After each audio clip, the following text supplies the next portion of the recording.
Hey, this is Jacob, and in this video, we're gonna go over the Sleight of Mouth model. And we'll start it right now. Get the intro.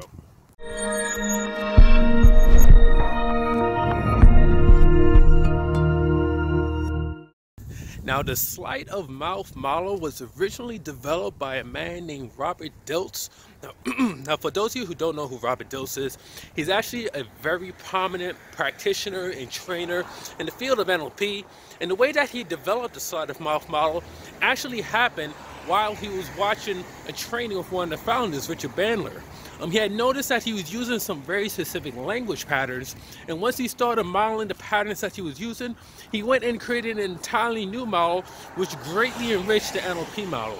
So with that being said, let's jump right in and learn about these powerful patterns of the Sleight of Mouth.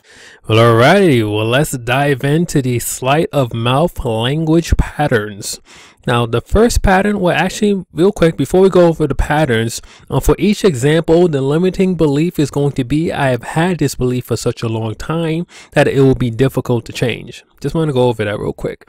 So the first Sleight of Mouth language pattern is called intention. Now, intention is pretty much directs the attention to the purpose or intention behind the belief. So using the example up here above, you can say, I very much admire and support your desire to be honest with yourself. So in this example, the positive intention is honesty. Next, we have redefining, which is to substitute a new word for one of the words used in the belief statement that means something similar but has different implications. So an example of that could be yes. So something that you've held on to so tenaciously can be quite challenging to let go of.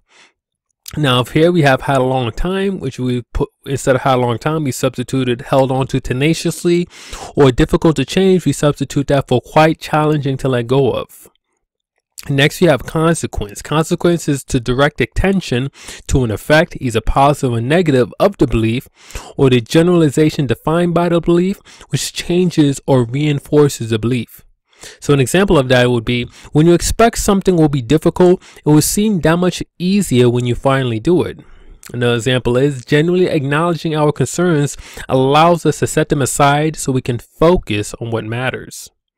Next, we have the chunk down, which is breaking the elements of the belief into smaller pieces that changes or reinforces the generalizations defined by the belief. So an example of a chunk down will be, since having this belief only a short time will make it easier to change, perhaps you can remember what it was like back at the time when you had just formed the belief and imagine having changed it at that time. You see, we go from long time to short time. And for this belief, for this example, we have perhaps if instead of trying to change the whole belief at once, if you just alter it in small increments, it would seem easier and fun. Now see, we chunk down from like taking something as broad as changing belief into something a little bit more manageable, altering it in increments. Next, we have the chunk up, which is generalizing an element of the belief to a larger classifications that changes or reinforces the relationship defined by the belief. So an example of that could be, the past does not always accurately predict the future.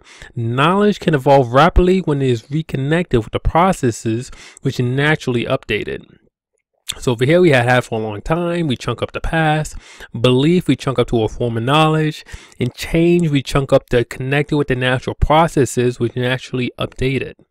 Next, we have analogy, which is finding a relationship analogous to that defined by the belief, which challenges or reinforces the generalization defined by the belief. So an example could be that is, a belief is like a law. Even very old laws can be changed quickly if enough people vote for something new. Or you can say a belief is like a computer program. The issue is not how old the program is, it's whether or not you know the programming language.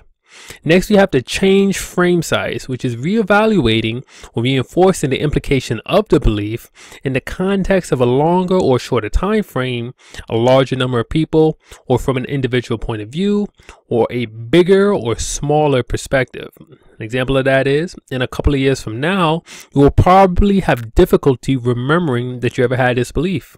Another example, I'm sure that your future kids will appreciate the fact that you made the effort to change this belief rather than passing it on to them. Now, the next language pattern is another outcome, switching to a different goal other than the one addressed or implied by the belief in order to challenge or reinforce the relevancy of the belief.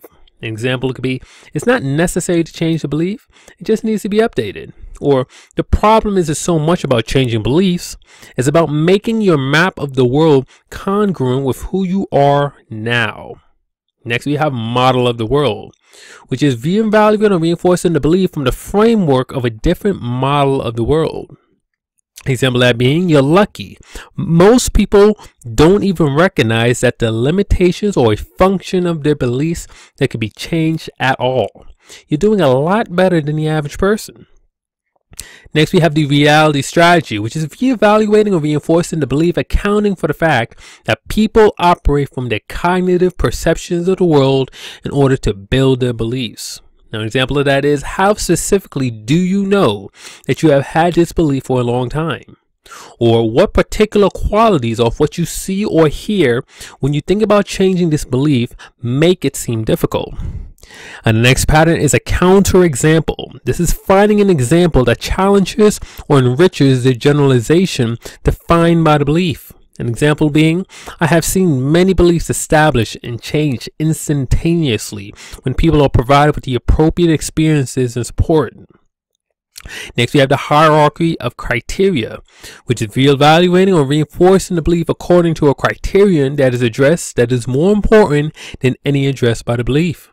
An example of that being, the degree to which a belief fits with and supports one vision and mission is more important than how long one has had the belief.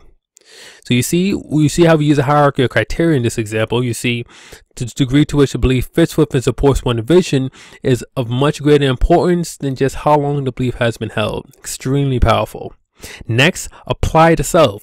Evaluating the belief statement itself according to the relationship or criteria defined by the belief. An example, how long have you held the opinion that the difficulty in changing beliefs is primarily a matter of time?